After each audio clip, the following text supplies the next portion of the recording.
Students, ये हमारा third video lecture है और उसके पहले हमने 2 लेक्चर्स पर लेसन नंबर 1 है प्लांट रिप्रोडक्शन, वो कंप्लीट कर लिया था। तो ये वीडियो है वो पूरे लेसन का रिवीजन वीडियो है, जो मैं आपको very quickly I will revise the whole chapter. Okay students, so our lesson is plant reproduction.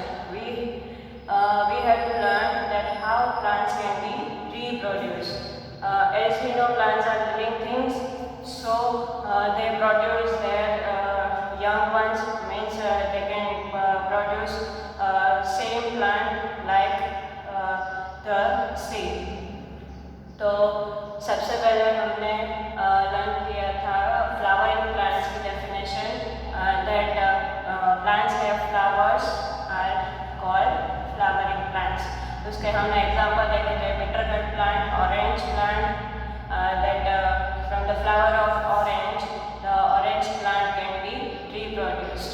From the flower of bitternut plant the bitternut plant can be reproduced, and the papaya. So thereafter we have learned about seed coat. What is the seed coat? The outermost part of the seed, the outermost layer of the seed, it is called a seed coat. जो seed के ऊपर का layer होता है वो। फिर हमने बात की थी कॉटिलेडन्स की। कॉटिलेडन्स क्या है? If we soak the seeds overnight in the water, if that seed can be divided into 2 halves, then it is dicotyledons, and if the seed remains a single cotyledon, then it is monocot. और इसके हमने examples और activity भी मैंने आपको homework में दी थी कि आपको क्लासीफाई करना था which seeds are monocotyledons and which seeds are dicot seeds. Then वो सब इंट्रोडक्शन का पार्ट था। फिर हमने स्टार्ट किया था seed germination. Germination. The journey of a seed to a seedling passes through many stages of growth. In the early stages, when a seed is placed in moist soil, it absorbs the water around it. The water then reaches the beginning of the baby plant or the embryo within the seed. This makes the embryo grow and increase in size. Eventually, the embryo breaks open the seed coat and comes out of the seed. The root comes out first and grows into the soil. This fixes the baby plant to the soil and helps the root absorb water and nutrients from the soil. Then the shoot comes out of the seed and starts to grow towards the sun. The first pair of leaves that come out of the seed with the shoot are called cotyledons. The root grows longer. The shoot becomes green and sprouts more leaves. This is a young plant and is called a seedling or sapling. For all these stages of germination, essential conditions or factors are required. So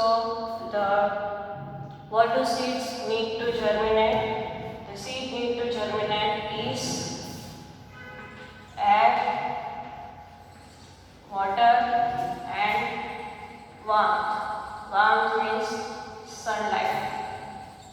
और अगर ये कोई भी seed को air, water and warmth मिल जाए, then new plant can be reproduced from the seed.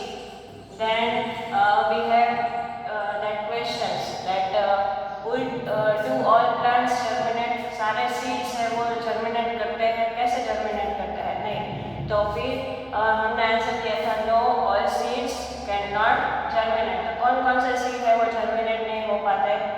तो जो seed है वो प्रॉपरली डेवलप नहीं है। सीड का प्रॉपर डेवलप हो गया तो सीड है वो फ्रूट के अंदर होता है।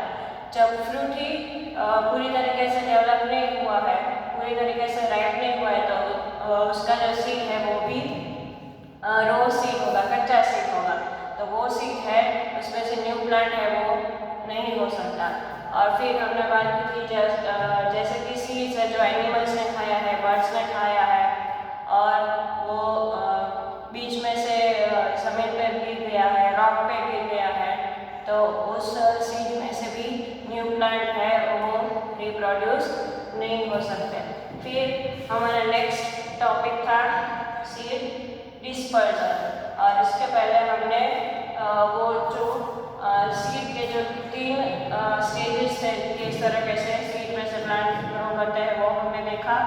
फिर हमने वहाँ बात की थी एम्ब्रियो और रेडिकल की। एम्ब्रियो क्या है और रेडिकल क्या है, तो जो सीड है वो हमने पूरी रात पानी में सोक किए हैं, तो वो सीड के ऊपर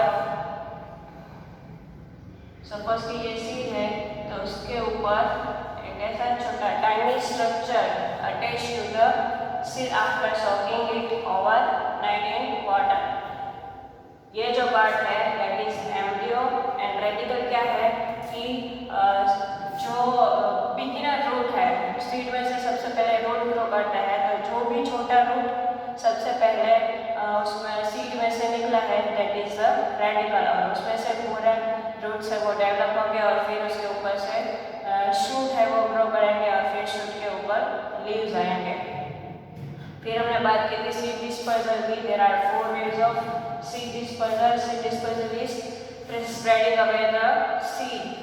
सीड का जो स्प्रेड होना है अलग अलग जगहों पर that is the seed dispersal. There are 4 ways of seed dispersal, by wind, by animal, by water,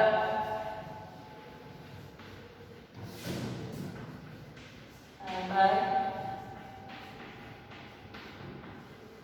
explosion। तो ये है 4 ways of seed dispersal in detail. Our first agent of dispersal is the wind. Seeds of plants like dandelions have parachute-like or hair-like structures attached that are so light in weight that they easily get carried away by the wind. Thus, even the seeds get carried to distant places. What is the next agent we have in our list? It's water. Fruits which float, such as those of the lotus and coconut palm, are carried by water. You won't believe that coconuts can travel for thousands of kilometers across seas and oceans. Hard to believe, but they do. What is the next type of dispersal? Let me name it for you. It's called the dispersal by explosion. Did I just say explosion? You heard me right. Then what exactly explodes in a plant? In some cases, fruits or pods containing seeds burst on their own. The pods dry and split open suddenly with considerable force, which throws the seed at a distance. What are the examples of such type? We have plants like broom and peas, which belong to this category. What do we do with the seeds after eating juicy fruits? We generally throw away the seeds, right? Yes, that is how seeds from a plant growing in one area reach a completely different area. Plants are even benefited with the seed dispersal by animals. To understand this, let's take the simple example of birds. Birds also relish on the juicy fruits that have seeds within. In many cases, the seeds of the plants are too tough to germinate if planted directly into the soil. Now, if such a fruit is consumed by a bird, then the seed does not get digested in the bird's body and is thrown away directly. However, the hard seed cover softens a bit due to the chemical activity of the acids present in the bird's stomach. So, as the seed passes through the bird's gut, it gets soft, and when it drops on the ground and gets rooted, it becomes easy for the seed to germinate. This is how animals can help in far and wide dispersal of seeds. Can you name some seeds which belong to this category? Blackberry, cherry, apple, and so many. Now the next topic is new plants from the roots, stem and leaves. और ये जो process है new plants को roots, stem, leaves उसमें से produce करने की, that is the vegetative reproduction we have learned. और उसमें से हमने इसके एग्जाम्पल देखे थे कि रूट्स में से कौन से प्लांट रिप्रोड्यूस किए जाते हैं, स्टीम में से कौन से प्लांट रिप्रोड्यूस किए जाते हैं, एंड लीव्स में से भी कैसे रिप्रोड्यूस किए जा सकते हैं प्लांट्स।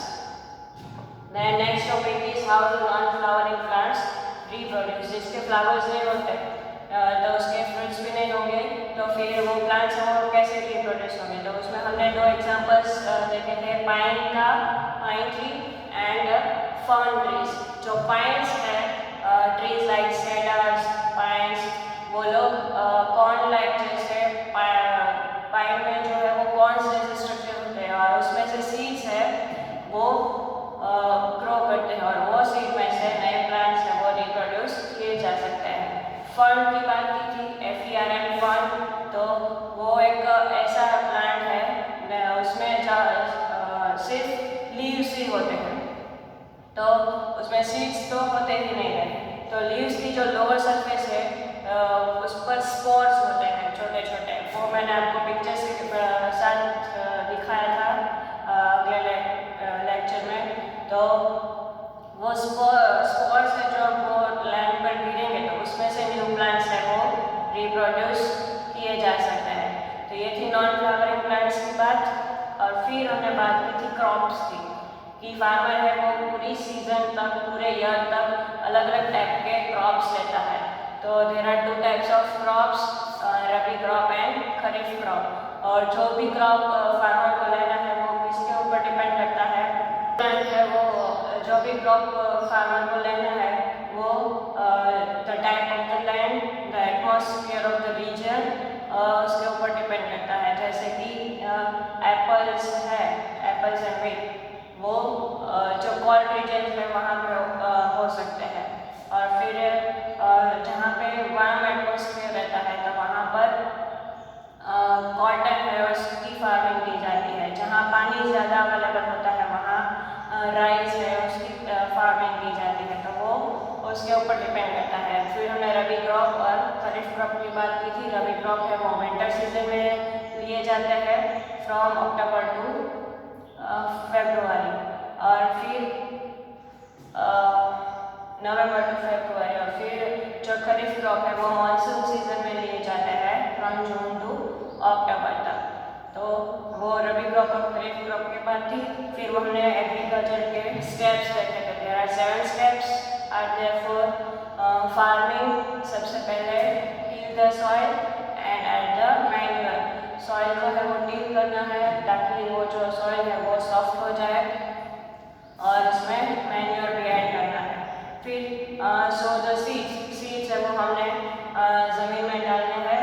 फिर थर्ड स्टेप था इरिगेशन का, मतलब कि पानी पिलाना सीड्स को। Then the next step is removing weeds. Plants के साथ फार्म में और भी अनवांटेड प्लांट्स है वो ग्रो करते हो जाते हैं, जैसे कि ग्रास है तो वो हमें वो उसे वीड्स कहते हैं और उसे हमें रिमूव करना होता है। देन प्रोटेक्शन था फ्रॉम द ग्रेजिंग एनिमल्स। जो भी जैसे कि गॉड है, काव है, वो लोग ये प्लांट्स खाते हैं तो उनसे हमें फार्म को प्रोटेक्शन करना था। फिर हमें केमिकल्स है वो स्प्रे करने थे, मतलब कि इंसेक्टिसाइड स्प्रे करने होते हैं ताकि बर्ड्स है वो हमारे प्लांट्स को खा ना जाए। और फिर लास्ट स्टेप था कि क्रॉप हमारा डेवलप हो गया है तो उसे हमें हार्वेस्ट, मतलब कि प्लांट से हमारे जो फ्रूट्स है, जो ग्रेन्स है वो हमें अलग करना है, तो उसे कहते हैं हार्वेस्टिंग ऑफ क्रॉप्स। फिर हमने storage of crops, harvesting crops देखा था कि हमने ये जो ग्रेन्स है, जो भी फ्रूट्स है वो हमने अलग तो कर लिए, हार्वेस्टिंग तो कर लिया क्रॉप का। फिर जैसे ही हार्वेस्ट कर लिया तो at the same time we can sell in the market, no, उसी टाइम जब हम मार्केट में जाके सेल नहीं कर सकते तो फिर जब तक हम मार्केट में सेल करने जाए तब तक हमें उसे स्टोर करके रखना है। तो जो स्टोर करने के लिए हमें क्या चाहिए, तो फ्रूट्स एंड वेजिटेबल्स है वो कोल्ड स्टोरेज में स्टोर किए जाते हैं, और जो भी ड्राई पल्सेस एंड ग्रेन्स है उसके लिए एक लार्ज रूम होता है और उसे कहते हैं granaries. What are the granaries? The large room where the dry